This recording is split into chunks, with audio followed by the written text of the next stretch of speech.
Dans ce cabinet vétérinaire, les cadavres de cigognes blanches s'accumulent. Elle est arrivée vivante, regardez-les, toute grillée, avec l'aile complètement brûlée, une patte brûlée, donc je l'ai euthanasiée. Et les deux sont arrivées, elles grillées aussi. On voit des traces de feu électrique, complètement grillées. Aujourd'hui, les lignes électriques sont des lieux qui sont, que les oiseaux ne voient pas et qui migrent pourtant depuis des milliers d'années du nord au sud chaque année.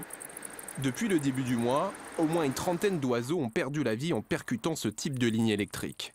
Souvent, les cigognes n'arrivent pas à distinguer les câbles en prenant leur envol. Mais certains oiseaux survivent à ces blessures pourtant très importantes. Et dans ce cas, ils sont accueillis ici dans cet hôpital pour la faune sauvage. Et c'est là que des soigneurs professionnels vont s'en occuper avant de tenter de les réintroduire dans leur milieu naturel. Cette cigogne est arrivée il y a une semaine. Blessée à l'aile, elle va devoir subir une opération qui pourrait la faire voler à nouveau.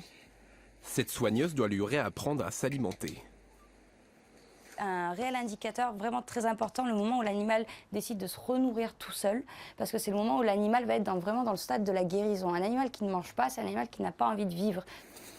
Direction le bloc opératoire. 3 personnes sont présentes, l'opération est délicate.